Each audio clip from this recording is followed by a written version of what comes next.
with a whole new interface to digitating the season skin.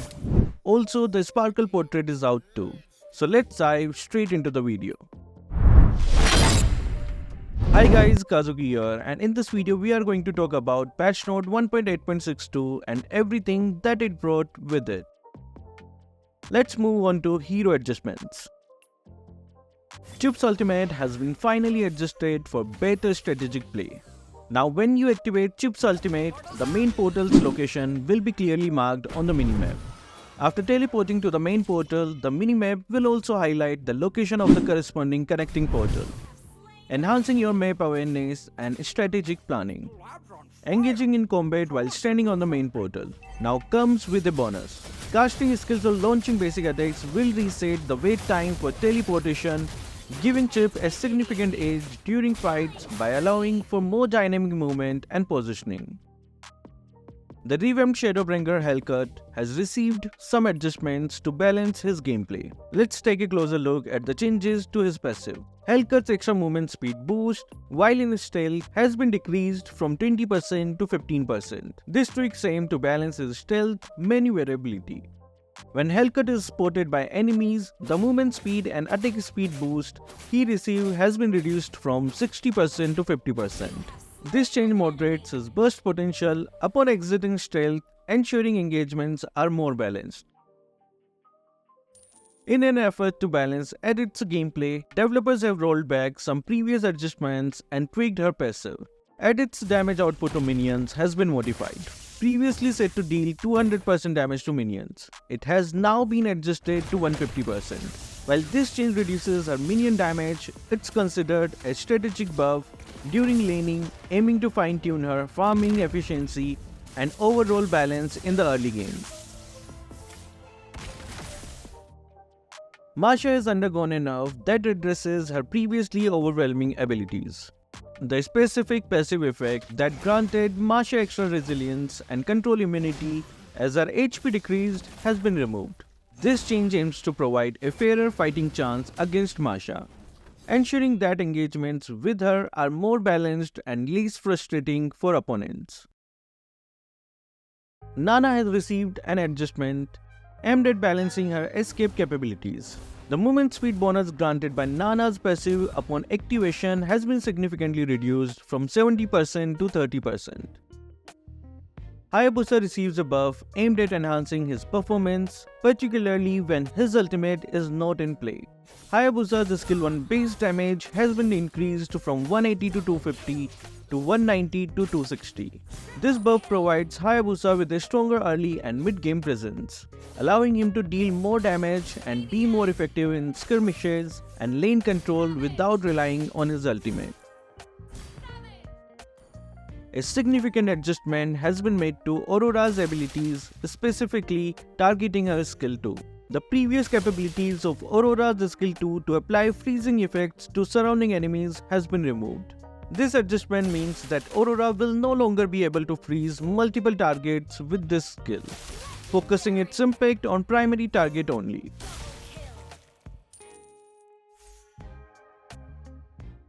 Fredrin received a targeted buff to enhance his early game performance, particularly in lane clearing. The cooldown for both skill 1 and skill 2 has been decreased from 8.5 to 7.5 seconds to 7.5 to 6.5 seconds. This change aims to allow Fredrin to use his abilities more frequently, enabling faster lane clearing and potentially giving him an edge in the early stages of the game. Mia has undergone significant adjustments to ensure a balanced gameplay experience. Mia's base physical attack has been decreased from 120 to 115, slightly reducing her initial damage output. Additionally, her physical attack growth per level has been reduced from 12 to 10, affecting her damage scaling as the game progresses. Despite these nerfs to her attributes, it's important to remember a recent buff to her skill 2, which significantly increases her combat capabilities. Mia's skill 2 base damage was significantly increased from 180 to 330 to 270 to 420. Layla is getting a buff, focusing on a better late game. Layla's physical attack growth per level has been enhanced from 10 to 12. This buff aims to strengthen her scaling into the late game, ensuring she remains a potent threat as matches progresses.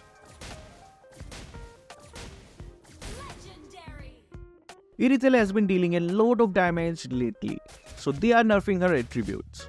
Irithel's base physical attack has been lowered from 130 to 125, slightly decreasing her initial damage output.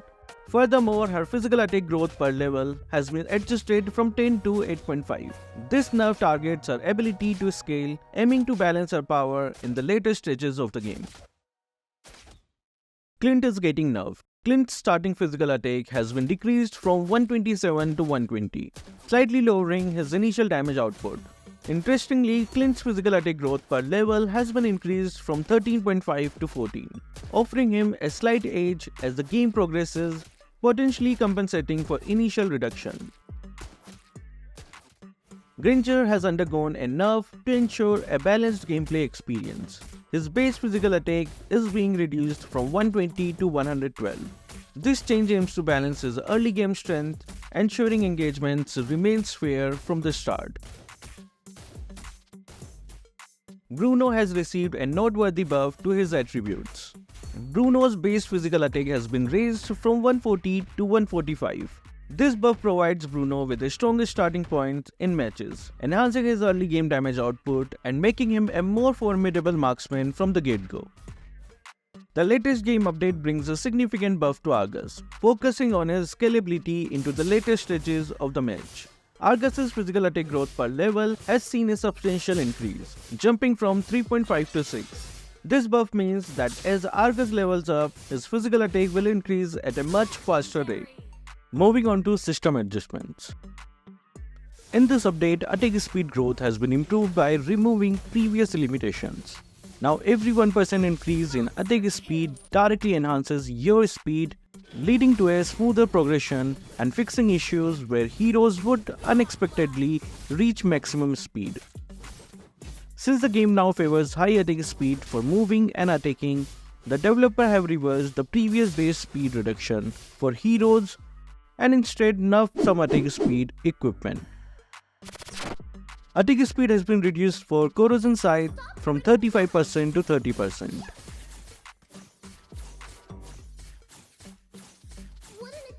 The attack speed for Demon Hunter Sword has also been reduced from 25% to 20%.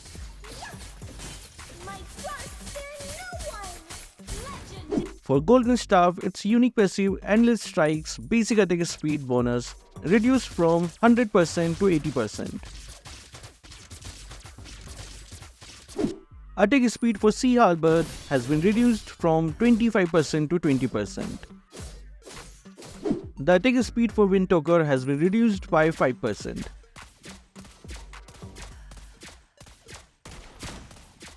And the last attack item is Husk Claws, whose attack speed is reduced from 20% to 15%.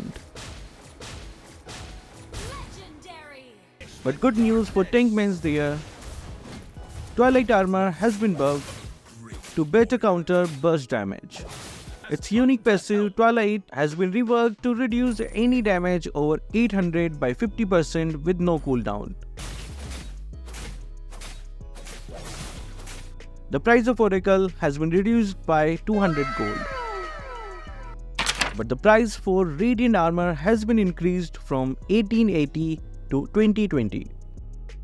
Battle Spell Inspire is seeing enough, with its attack speed boost reduced from 1.55 to 1.5.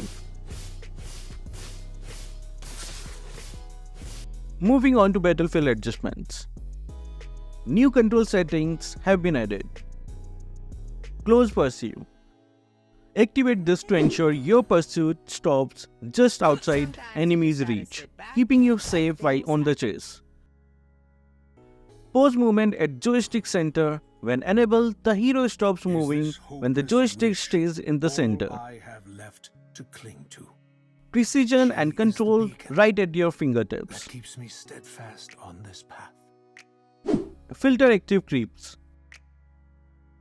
Prioritize your attack with this setting, focusing on active creeps before moving on to the idle ones.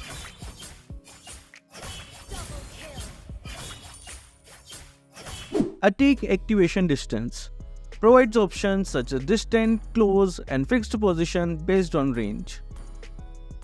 Now you can tailor your attack strategy with options to keep your distance, get up close, or maintain a fixed position based on your attack range. The choice is yours. The attack assist has been transformed into move and pursue, streamlining your pursuit for a smoother gameplay experience. Say goodbye to skill smart targeting and say hello to accurate indicator. The brief disabling of skill icons for duration of 66 ms or less have been removed. This means you can now unleash your skills more swiftly, the movement control effects, and ensuring your response time is as efficient as possible. The detection for inactive creeps has been improved. Moving on to weekly free heroes. The weekly free heroes from 23rd of February to 1st of March are as follows. The extra free heroes for Starlight members are as follows. Let's move on to the surveys section. We don't have much surveys this time except the upcoming epic skin for Barrett. The first design is called Abyssal Power Usurper, and it looks freaking badass. I love the shark type design Dino and red glowing hair Barrett.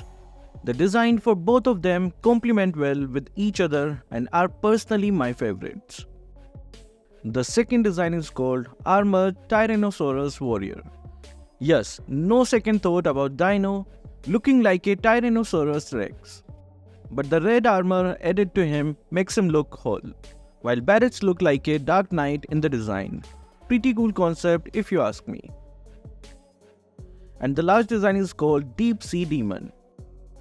In an effort to turn Dino into a dragon, I think he has lost its edgy look. Barrett sure looks cool as a pirate captain, but combined with Dino, I don't like this design that much. Moving on to upcoming events.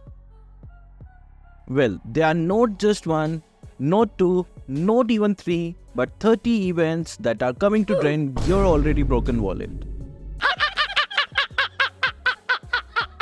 From promo diamonds to aspirants unite to exorcist, there's something for everyone. We have made a dedicated video covering all the details and release dates for these events. So be sure to check it out. You can find the link in the top right corner. Now let's see other updates.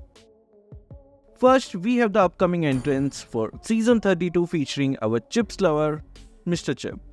We don't have access to the voice lines yet, but be sure that we will keep you updated the moment we get access to it. And to everyone's surprise, the first purchase skin for Season 32 is none other than Harley. This is the portrait for the skin and it's under cooking. Next is the artwork for all star skins. As we can see, the squad has assembled with all our band members. Esmeralda, Faramis, Melissa and Fredrin are ready to welcome you in the All-Star Event 2024.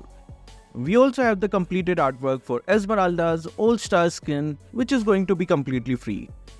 Esme main, are you also excited to try her like me? We have the final glimpse for Melissa's Sparkle skin too.